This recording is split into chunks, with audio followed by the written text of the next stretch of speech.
Members, today we have an interesting entrepreneur, Sulakshana, who runs a brand called GoSwasthya. Okay, instead of me introducing her, let's ask her what she does. So, Sulakshana, can you introduce yourself? What do you do? So what I do is I make sure I say I'm a urban granny, where what we do is we basically get you the ingredients which your grannies or your mothers used to make, like flour, spices, uh, oils, ghee. Our USP is basically we try and use the traditional techniques which our parents used to use, and with the same love. But what we are doing is we are giving a convenience to that traditional food or ingredients, because we all know we don't have so much time now to buy grains, go to mills, get it done. So we say we are urban grannies, where we make that food and make sure it reaches to you same way, fresh, clean, and with love. You spoke, I noted this, you spoke about love, love, love. How do you measure that in terms of food? I understand uh, parameters like, uh, uh, organic, fresh, that's fine. But then when you say that it's with love, how do you ensure that that granny love is there in your food? So if anyone I want to ask, okay, the best food in the world, generally they will have this one basic recipe of their mothers or grannies used to make. It could be the hot chapatis with some ghee on it, or the dal rice. And when you have that, it is like your comfort food. You settle down, you feel solace and you feel satisfied. uh, None of the Zomatos and Swiggies can deliver that to you. It will be only purely the reason is because it is made out of not to sell but to feed someone. So that's the difference. But now when I say this, you can say that the packaged food also, if made by mother, can make the difference. Definitely it will make the difference, but when the ingredients are made in a traditional way, like slow, the grains are not processed. The simple example of our rotis, I have got a lot of grannies coming saying that my granddaughter or grandchildren were hating to eat rotis, and now they just roll it with ghee and just have double of what they used to have. The reason is because it's not only that the mother has made, but also that the ingredients, the way the slow cooking or slow techniques which ancestrally or traditionally have been going on, that makes a lot of difference. That's where I was coming to. Does ingredient uh, play that crucial role in making tasty food, or it's the technique? As you rightly said, my mom or maybe my granny used to make food which I used to love. uh, I feel it's more to do with how it is prepared than what it is prepared from. Do you agree to this? I do not actually. And that's where I actually created GoSwasthya. Because when I came to Bangalore, I had no option, so I started using packaged food. And I realized that the same techniques I'm making the food is still not ending up with that love and care, or the taste which I think could have got. And when I'm saying the ingredients, the ingredients are our ingredients are also important. So it's not only the ingredients which I'm giving it to the customer, but the ingredients like the grains which we are selecting, the kind of cultivation has happened, how it is grown, where it is grown. It makes a lot of difference in the end product of. That's why a lot of time you will find at some places you will find the chapatis very soft. Even like the morning chapatis are like softer in the evening. Some places you will find एक बार डब्बे में चली गई, then you don't feel like eating also. So Then you spoke about sourcing the grains, and so then if you are able to do this, why ITCs and the HULs of the world are not able to do? If only sourcing or getting a right grade of product is important to have uh, a good food, then why these giants are not able to do? They're doing the same thing. The only difference is because they are commercial brands and their intention is to have a giant business, they have to process those grains. And in this whole process, the basic nutrients, moisture of that grain is taken out, because then the shelf life increases, and that's where the end product doesn't. Because we all know that if you have to be on shelf of these big players like quick commerce or any kind of help, you need to have a good shelf life, and if you don't have that, it's very difficult to actually be there. So it's a numbers game. So now coming to your business, uh, at the end of the day, it's business for you, right? And then when you say that it's made with love, uh, you want to give the taste of, your granny and your mom's the food. But then as a business, when you also one day do it at a commercial scale, don't you think you will also end up being ITCs and HULs of the world? See, I definitely want to become ITC. The reason is because I want to reach out maximum houses in India, because I'm not concerned about me, but now I'm concerned more about the new generation which is coming. From if their daily meals are also not great, I'm don't know what they are going to get. So that's one thing. Um, Earlier when these companies started, the Indian market was packaged market. Like there were only two options. One was homemade or clean made or packaged. So when they grew the companies, they had to go with that. Now when a company has grown in a certain way in a certain supply chain, it's very difficult for them to cut that and get back to something which is slower and not fast enough to, like, changing the path completely. So that's one of the reason it is very difficult for a giant to get into our space. Now when I say now new supply chains can be made, where the clean fresh products can be on the shelf of shops, online offline, both, and we see that we can definitely grow very well with the same quality of food and products we are trying to bring to the market. Do you think uh, organic as a food is a bit overrated these days? I mean, we end up paying almost 2x, 3x. I don't know how much more money we pay just in the name of organic, where at the end of the day, the end customer like me would not even know whether it's organic or not. So, do you think it's overrated, or does it really make a difference? You rightly said, and one of the reason why GoSwasthya, you will never hear we say that we are organic.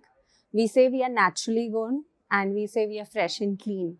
The reason is in India specifically, the norms are very open. So, like even 10% of practices are organic, they will claim it's an organic brand. According to my knowledge, there are only few brands in India who are actually organic certified. Now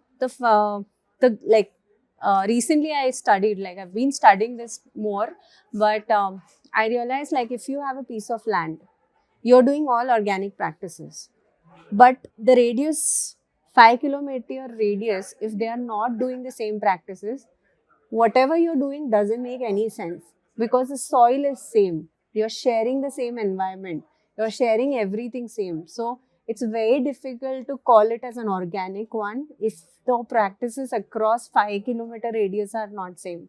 I The think that has to do with the pollination of the grains. second is, now for example, I'm growing something organically in Bangalore. The soil is contaminated here, the air is horrible here. Even if I use organic practices, I don't know how the crop is. But vis-a-vis, if it is in a very clean soil and air, even if the practices are little not followed as organic, that's still much better grain than this one. So do not go blindly. Now, an organic grain actually, if not processed, will spoil faster than any normal thing. But surprisingly, organic products have a 6 months and 1 year shelf life. So question yourself when you're opting for it, and just don't blindly follow organic as a word and pay double, as you said. So is it right to conclude that products which has longer shelf life are not good for health and the other way around? It depends. See, there are few products which are naturally preservatives. Like example, tamarind. If you go for a tamarind paste, even if it doesn't have anything, it will stay for a year. So that's very normal. But if you go with a basic dal which you're having, and if it is polished, it's like very shiny, very clean, then, and if it is, stays for a year would have nothing happening to it, you cannot call it organic, because as a natural or organic product, it will have a good moisture in it, and unless you process it, infestation is has to happen. Plus, there are food technologists who will have natural preservatives in it and increase the shelf life, but that's a very rare situation, because a lot of these places where they say 6 months, but also there is a caveat: once you open, it will spoil in a month. That's where that can be a good way to identify that these products are organic or clean. But don't you think that all this processed food and all this shiny looking grains or dals are a necessity today, considering we have to feed uh, this billions of people around, and hence we have naturally the ecosystem has evolved where more and more people are fed on daily basis, and hence the output or the production have increased because it was the need, and not and it was done out of design and not uh, for anything else. But then don't you think as a business, as GoSwasthya, you are trying to swim against the waves? Don't you think that you are going the other side where the entire world is moving, whether it's fast, I mean, everything today needs to be delivered quickly, whether it's delivery or whether it's processed food or anything for that matter. But then you are riding the wave a Uh, I would not say I'm riding against the waves, because primarily after COVID, especially, people are changing. People are opting for better foods, good for you foods. I would not say even healthy. Good for you or better foods are foods which have primarily been there, but probably less preservatives or an alternative of sugars or preservatives which can be better, would not be completely out of preservatives. So there is definitely a change, and the wave is actually changing. Um, However, I also agree that there is a certain part, and that's a good considerable part, where people think that they can only afford a packaged food and they cannot go with the specialized, because ironically, organic food or natural food needs a lot of expenses to maintain the supply chain and people involved in it. So uh, definitely there is a certain class of people which are going, and I would say, and I'm happy to say, that middle class of India has become is becoming affluent and looking for more healthier versions, and they're ready to spend on their food more than anything now, right now. So we are at the right wave. um, yes, there's a certain class, but we'll still go with the package because of affordability and because of convenience. uh, there's a lot of discussion around palm oil these days, right? I keep seeing your ads sometime where uh, you also sell those wood pressed oils, you know, which were pressed in the wooden churners decades back. While the technique is something that has evolved, but the grain or the ingredient had remained the same. I remember seeing uh, a popular brand of palm oil called Dalda, which was sold long back, and I think our generation have uh, I've grown eating mithais made from dalda, right?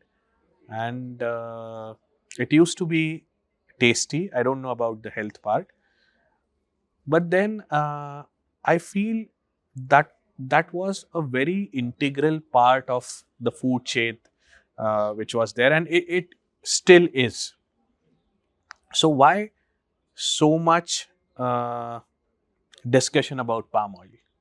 If it is bad, if it is that bad, then then why it's been imported in such a large quantity and has been used in almost every packaged food today?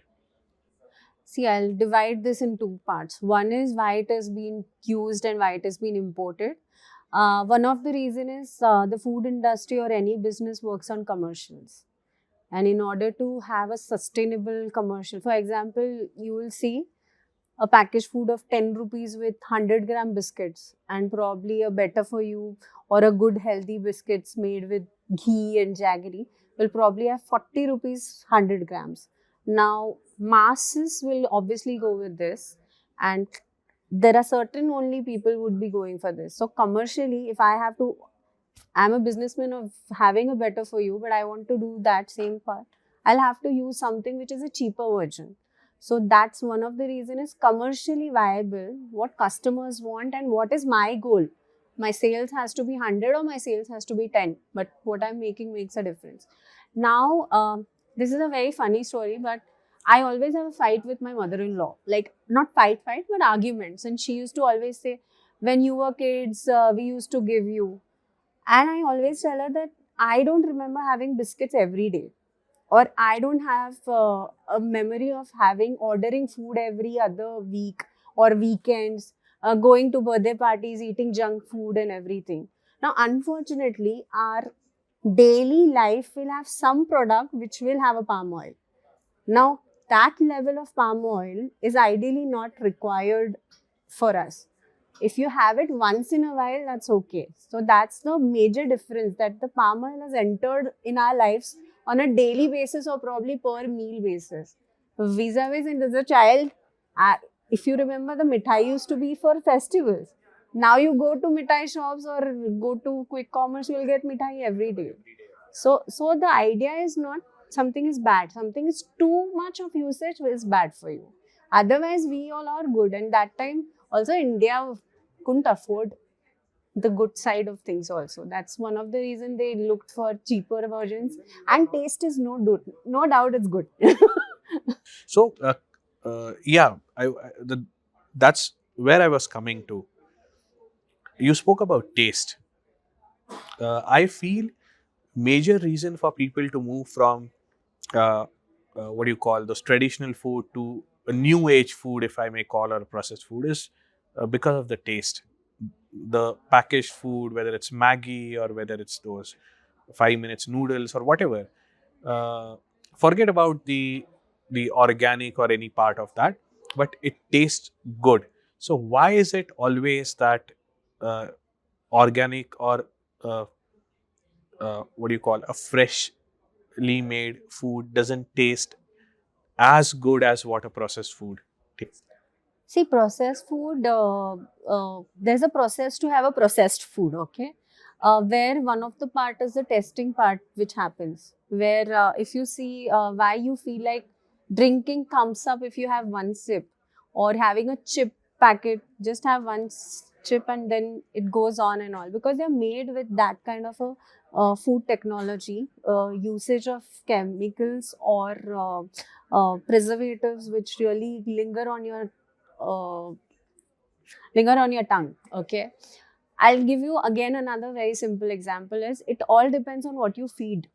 So as a child, from first, like the brand is for my child actually. So like I started this because of my child, and I remember when she started eating food, I started giving her jawar roti and leafy vegetables and all. Now she's 6. She eats no junk, no doubt. But if you give her an option of eating this and that, she chooses this. It's not about being a good food or bad food or something. The idea is what you feed yourself on a daily basis. will make your choices much better. Definitely, they are tastier because they are made to be tastier and sold to be tastier. Unfortunately, the organic and a nice food is not to be sold, but it is just to make sure that your health is good. Interesting, interesting. Just like oil, just like palm oil, these days there is so much talk around processed white sugar, which is nothing but a sugar that we have been consuming from ages now. And there is a lot of discussion about sugar. Again, when I speak to my elders, they say we have been eating sugar from ages and nothing happened, right? Uh, do you again think that white sugar today has also uh, being overrated? Consumption of white sugar is also being talked a lot, which we have been doing it from ages now. And what's your take on that? See, for me, I feel everything is marketing. You will see there are trends in the world where plastic is good, now plastic is bad. So it's all about sales. Like sugar free is, people want to sell sugar free or people want to sell alternatives of sugar. So one of the reason is this. Second is again is the same thing. Like sugar has entered everywhere in the family, in the food chain. Every food, every packaged food, everything will have sugar in it. Unfortunately, that's another thing which we should avoid. So anything which is overeaten is not good. Then even the organic food or a good food, like I'm having 50 almonds every day because it's good. No, it's not. So it's all about anything overeating is not good. So that's the ideal way of judging what to eat and what not to eat. There's Uh, commercials. since you are in this business, could you list down maybe two or three bad practices that your industry does in general? Whether it's, I mean, I know that there's a lot of adulteration that happens in food, but then when you speak about good food, fresh food, why? Because I know the founder of GoSwasthya, that's you. I can trust you. But then for the end consumer, uh, how an end consumer would identify that those bad practices, and what kind of bad practices happen even in fresh food industry, because you are charging a slight premium for being fresh, and then if the product is still the same, how does a customer decide? Very interesting question. Um, See, one which I told you about someone talking about fresh, natural, no preservative, clean, and having a 1 year or a 6 month shelf life. That's the biggest concern or red alert for me. Unless I have to read more and understand more. This like example of paneer, if you see, there are very good paneer brands in India, but you compare it when you make it at home, hardly 3 to 4 days it can survive in even in the fridge, like how a packet paneer is staying for 28 days. So there's a lot of things you'll have to look into it when you choose the food which you. The second is look for something where it has come from. Just don't go blindly. Someone is talking about organic. Just try and understand more of the texture or when you eat, you should not feel bloated because bloating happens when you eat a lot of preservatives or the processing is done in a certain way. That's why a lot of people say that when they have packaged atta, they feel bloated. They don't feel like eating more. They can't digest it better. So, these are very simple things when you do, and these are very common. So, that's another thing which I feel. Day to day basis, when we a lot of youngsters or a lot of people who have come to Bangalore for jobs, they have to eat food in their office canteens or from restaurants or from those the paying guest accommodations, the mess at the PGs. Uh, how do they identify the food that they are eating is good or not? Because affordability is also one of the factor. While we are all literate to understand this, but then it's always assumed that fresh food is costly and not everyone can afford it. So what are those few things that these youngsters should follow to ensure that they don't affect their health on a longer term, uh, by eating junk. So unfortunately, when it comes to commercials, people are not going to use good brands, good for you brands. Commercially, they are going to use the packaged one.